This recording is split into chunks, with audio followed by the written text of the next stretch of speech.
Hey guys, welcome back to Clownfish TV. This is Kneon and Geeky Sparkles is sitting this video out. We're going to talk about video games. We're going to talk about Square-Enix, and it's coming out who exactly is getting laid off at Square-Enix. And it's exactly the kinds of people that we speculated were getting laid off. In fact, it looks like a lot of the people behind the quote-unquote woke translations and the person who is behind body type A and B on the Dragon Quest 3 HD remaster, those people are gone. Square is cleaning house. They're using, like we said yesterday, using AI as a convenient excuse to get rid of all the activists. And we're seeing it unfold in real time. It's actually shocking how quickly this is happening. They're de-Californicating Square. Now, will Square improve? I don't know, because even some of the OG producers and directors over there are saying some things that are very current year. So I kind of have to wonder, but I think this is definitely a step in the right direction. Again, Square is a company, Square-Enix is a company that has a long storied history. I guess it would be two histories because it's two different companies that merged.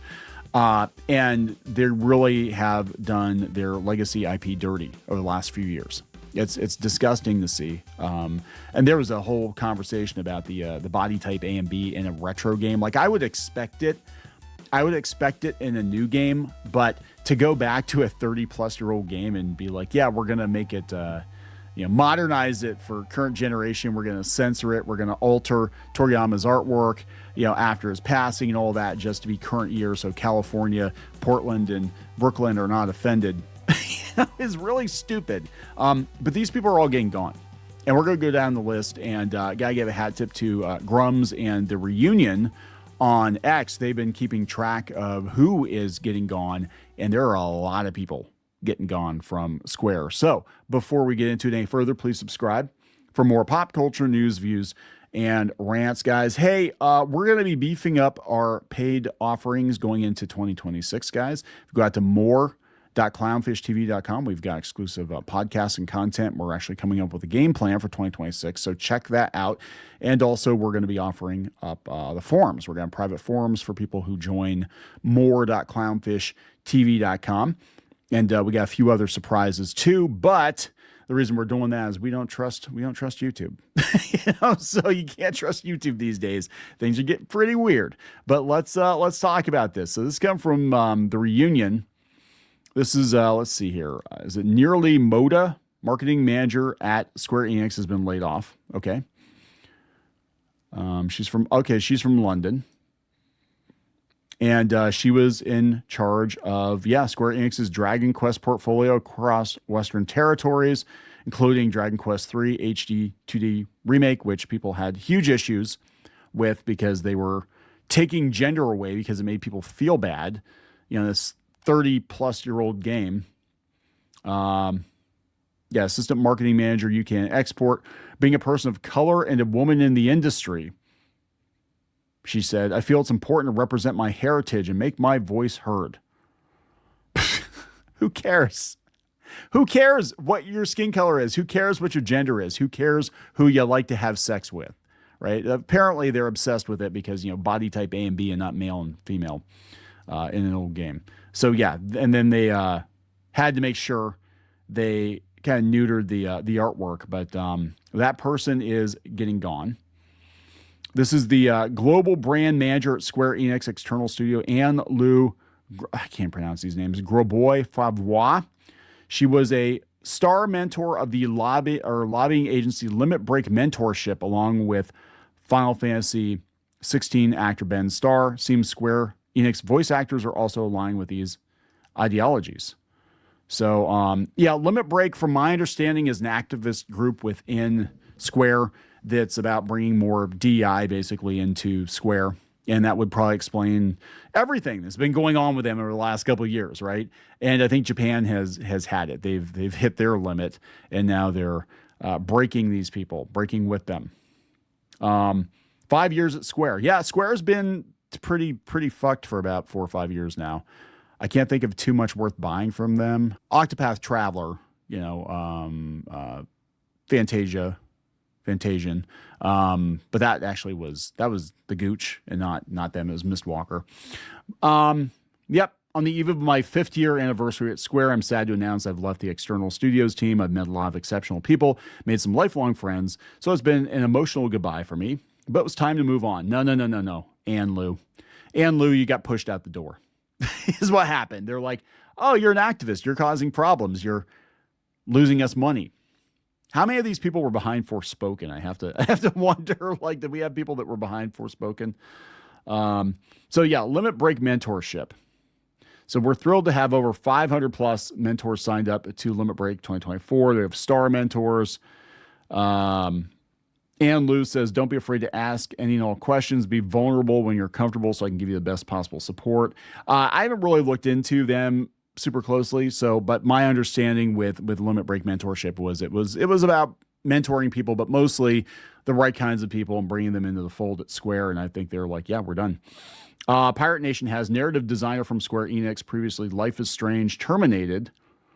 Yeah, part of an organization called Limit Break Mentorship, a lobbying agency for there we go. There it is. Here, nice explanation. A lobbying agency for marginalized people in the video game industry, intending to replace cis-het white men.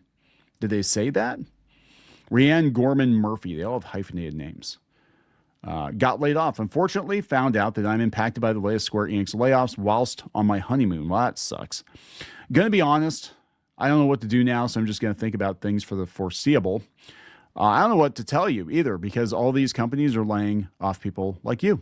I'm gonna be honest, they are. That's what this is all about. We've been talking about it, and if you really look at who's getting gone, it is the activists. The activists are getting purged from these companies.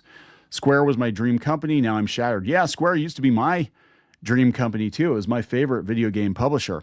And then you people took over. You people took over and you ran it into the ground. So this is Limit Break Mentorship. People in leadership or senior roles are mostly cis-het white men, as most underrepresented people tend to burn out and leave the industry before they're given the chance. Well, you're given the chance. You people had like 5 years, and you cost Square millions, hundreds of millions of dollars. This is why Limit Break was founded. Our goal is to facilitate connections and provide structure for the ever-young workforce to those with experience.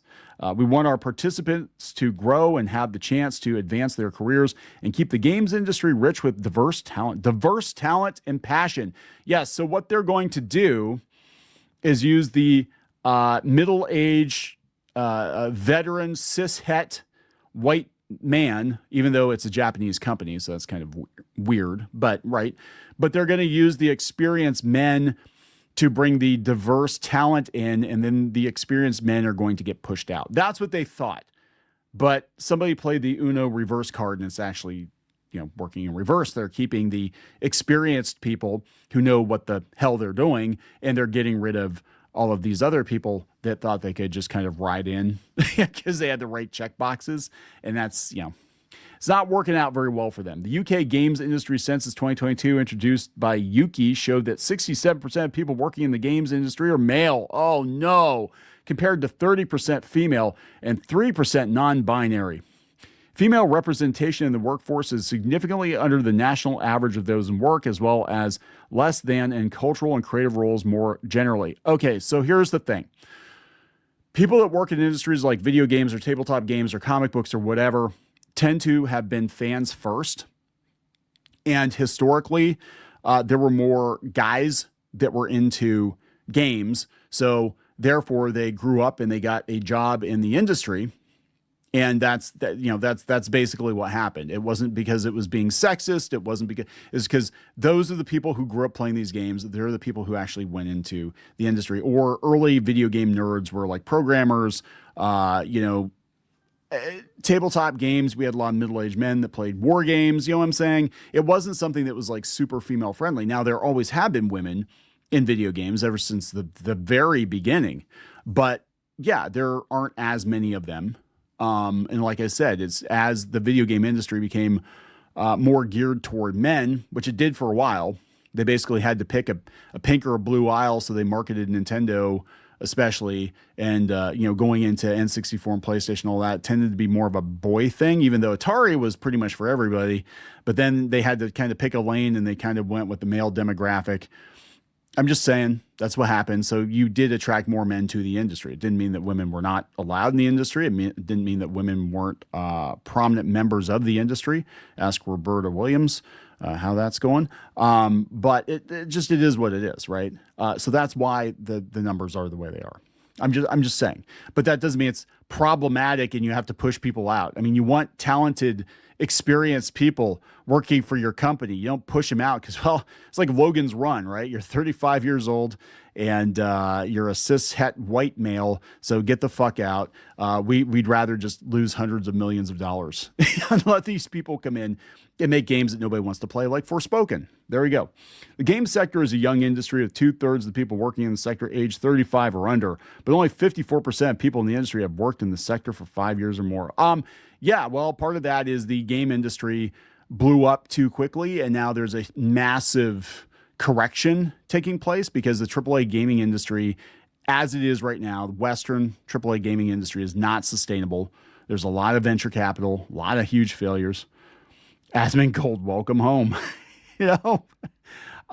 Square went woke, it got broke. Yeah, there we go. Square-Enix undergoes mass layoffs as it reorganizes to consolidate development in Japan. And then we talked about Heineke, the publishing head, getting gone after a few years. I mean, it's not looking good. The reunion, actually, you need to go out and see all of the layoffs. I think they've been doing a very good job tracking everybody's getting laid off. Here's Square-Enix's director, Tracy Fullerton, on LinkedIn. No longer exists. Her LinkedIn profile no longer exists, and her Facebook profile has been hidden or deleted. While this does not confirm of her resignation from Square, it's something to share. Yeah, that's usually not a very good sign when people start hiding their LinkedIn.